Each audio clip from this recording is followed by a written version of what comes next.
galima palinkėti šiandien sėkmės. Pati Kaunas rungtyniavo ir Ukrainos jaunučių įvairiose rinktinėse. Įvairios jau yra sužaisti ir vienas iš tų susitikimų kaip Panther komandai, kuri dabar atakuoja mėnesio antroje pusėje. Lukas Hudakas, jo geras perdavimas, pergalių talismano žaidžiant su Panther. Dabar Grybauskas, pavojinga ataka, Aivaras Benčius, čia prasidėjo antras kėlinys, Denisas Gončarenko ir apie Panther komandos vartininką, o dabar Danilas Ursa pabėga ir Sergejus Pisarenko darbas dar nebaigtas.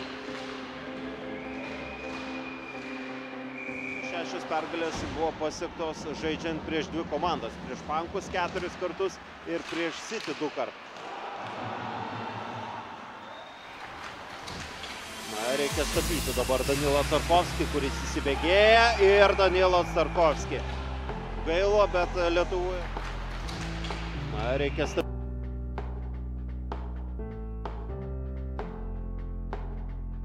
Ir Danilas Tarkovskį. Gaila, bet Lietuvoje bus tokia saldi, tai šį savaitgalį tinka bet kokios pergalės. Labai neilgai trukus po praleistų įvarčių Kaunas City turi galimybę. Turbūt girdite Kauno komandos palaikymus šį sezoną, tai yra antra viešnagė Kaune.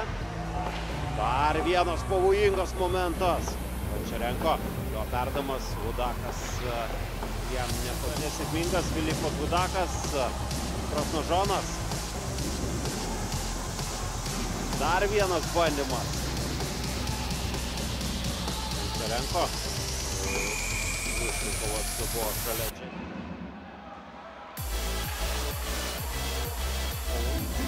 Kol kas niekaip nepavyksta pralaužti Jesse Makajevas. Nazaras Rušnikovas. Kol kas niekaip nepavyksta pralaužti.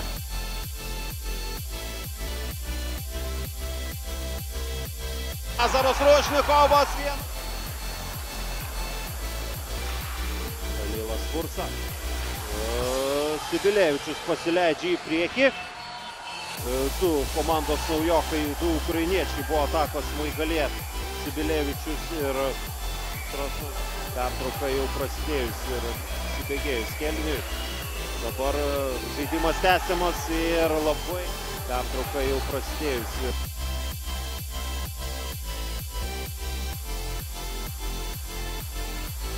Žaidimas tęsiamas ir labai lygoje turėjo didesnį baudos minučių kiekį. Kaunas City komandos ataka. Dar vienas šansas 2-2. Lygoje turėjo didesnį baudos minučių.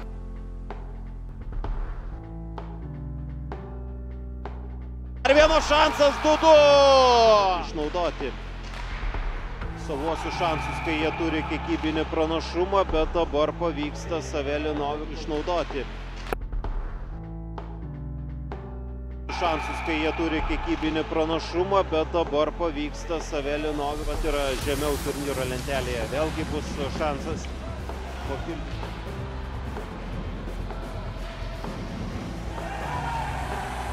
Čia žiūrovai.